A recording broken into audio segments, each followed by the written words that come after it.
Assalamualaikum warahmatullahi wabarakatuh. Saya Rehani Alia Putri dengan NPM 1152168 ingin menjelaskan tentang perspektif manusia menurut pandangan Islam. Manusia pada hakikatnya sebagai salah satu makhluk ciptaan Allah Subhanahu wa taala menurut kisah yang diterangkan dalam sumber utama ajaran Islam yaitu Al-Qur'an, bahwa Allah menciptakan manusia berikut dengan tugas-tugas mulia yang diembannya.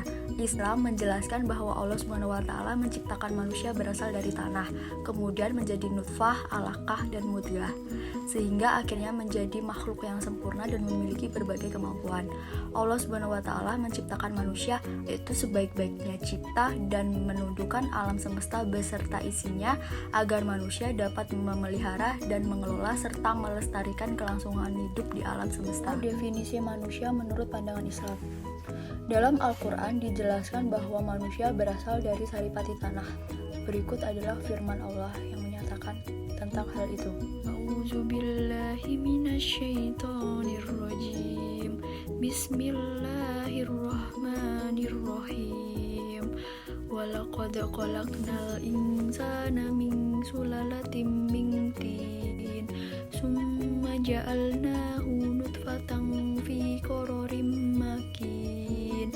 Summa khalaqnan nutfata alaqatan faqalaqnal alaqata mudghatan faqalaqnal mudghata izaman fakasawnal izama lahman summa anshanahu khalqan akhar fatabarakallahu ahsanul khaliqin. Summa innakum ba'da zalika lamayitun. Summa innakum yaumal, yang artinya, dan sesungguhnya kami telah menciptakan manusia dari suatu saripati berasal dari tanah, kemudian kami jadikan seperti itu air mani yang disimpan dalam tempat yang kokoh rahim. Maha sucilah Allah yang paling baik. Kemudian sesudah itu sesungguhnya kamu sekalian benar-benar akan mati.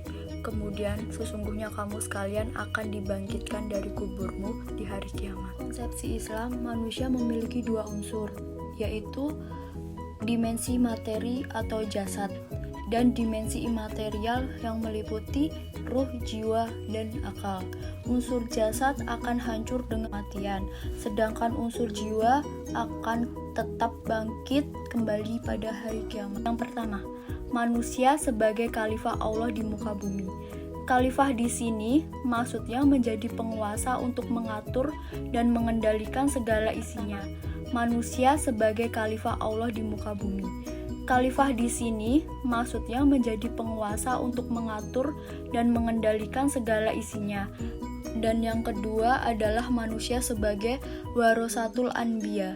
Kehadiran Nabi Muhammad di muka bumi ini mengemban misi sebagai rahmatan lil alamin, yakni suatu misi yang membawa dan mengajak manusia dan seluruh alam untuk tunduk dan taat pada syariat-syariat dan hukum Allah Subhanahu wa taala. Dan yang ketiga adalah manusia sebagai pengabdi Allah. Fungsi ini mengacu pada tugas-tugas individual manusia sebagai hamba Allah. Tugas ini diwujudkan dalam bentuk pengabdian ritual kepada Allah dengan penuh keikhlasan. Dan yang kedua ada tugas manusia. Tugas manusia sebagai khalifah Allah di muka bumi meliputi 1. Mewujudkan kemakmuran di muka bumi. Quran Surat Hud ayat 61. 2. Mewujudkan keselamatan dan kebahagiaan di muka bumi. Quran Surat Al-Maidah ayat 16. Ketiga, beriman dan beramal soleh. Quran Surat Ar-Ra'd ayat 29. Dan yang terakhir, bekerja sama dalam menegakkan kesabaran.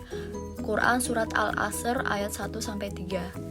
Tugas-tugas kekhalifahan terhadap ini menyangkut tugas kekhalifahan diri sendiri, tugas kekhalifahan dalam keluarga atau rumah tangga, tugas kekhalifahan terhadap alam, dan tugas kekhalifahan dalam masyarakat. Tugas kekhalifahan terhadap diri sendiri meliputi menuntut ilmu pengetahuan. Manusia itu adalah makhluk yang dapat dan harus dididik atau diajar, dan mampu mendidik atau mengajar, serta menjaga dan memelihara diri sendiri dari segala sesuatu yang menimbulkan bahaya dan kesengsaraan kesengsaraan, dan menghiasi diri dengan akhlak mulia. Tugas kekhalifahan dalam keluarga atau rumah tangga meliputi tugas-tugas membentuk rumah tangga bahagia dan sejahtera atau keluarga sakinah dan mawadah warohmah, cinta kasih. Quran Surat Ar-Rum ayat 21. Dengan jalan menyadari akan hak dan kewajibannya sebagai suami istri atau ayah ibu dalam rumah tangga. Sedangkan tugas kekhalifahan dalam masyarakat meliputi tugas-tugas: 1. Mewujudkan persatuan dan kesatuan umat. 2. Tolong-menolong dalam kebaikan dan ketakwaan. 3. Menegakkan keadilan dalam masyarakat. 4. Bertanggung jawab terhadap amar ma'ruf nahi munkar. Dan yang terakhir, berlaku baik terhadap golongan masyarakat lemah. Dan yang terakhir ada tugas kekhalifahan terhadap alam yang meliputi membudayakan alam sehingga menghasilkan karya-karya yang bermanfaat bagi kemaslahatan bersama, mengalamkan budaya dengan tidak merusak alam, serta mengislamkan kultur atau mengislamkan budaya, yakni dalam berbudaya harus tetap komitmen dengan nilai-nilai Islam yang rahmatan lil alam. Dan selanjutnya ada ciri-ciri manusia terbaik. Allah Subhanahu wa Ta'ala berfirman yang artinya, kamu adalah umat yang terbaik yang dilahirkan untuk manusia, menyuruh kepada yang ma'ruf dan mencegah dari yang munkar, dan beriman kepada Allah. Sekiranya ahli kitab beriman, tentulah itu lebih baik bagi mereka di antara mereka yang beriman, dan kebanyakan mereka adalah orang-orang yang fasik. Rasulullah bersabda yang artinya, sebaik-baik manusia adalah yang paling bermanfaat bagi manusia. Ada pula ciri-ciri manusia terbaik yang dijelaskan menurut hadis. Yang pertama, tidak ingkar melunasi hutang. Hadis riwayat muttafaqun alaih. Kedua, belajar Al-Quran dan mengajarkannya. Hadis riwayat Bukhari. Yang ketiga, yang paling diharapkan kebaikannya dan yang paling jauh keburukannya. Hadis riwayat Tirmizi. Yang keempat, menjadi suami yang paling baik terhadap keluarganya. Hadis riwayat Tirmizi. Yang kelima, yang memberikan makanan. Hadis riwayat Ahmad. Dan yang paling baik akhlaknya dan menuntut ilmu. Hadis riwayat Ahmad. Dan yang panjang umur dan baik perbuatannya. Sekian penjelasan yang dapat saya sampaikan. Apabila terdapat salah kata maupun salah ucap, saya mohon maaf sebesar-besarnya. Terima kasih. Wassalamualaikum warahmatullahi wabarakatuh. Sekian penjelasan yang dapat saya sampaikan. Apabila terdapat kesalahan kata maupun ucapan, saya mohon maaf sebesar-besarnya. Terima kasih. Wassalamualaikum warahmatullahi wabarakatuh.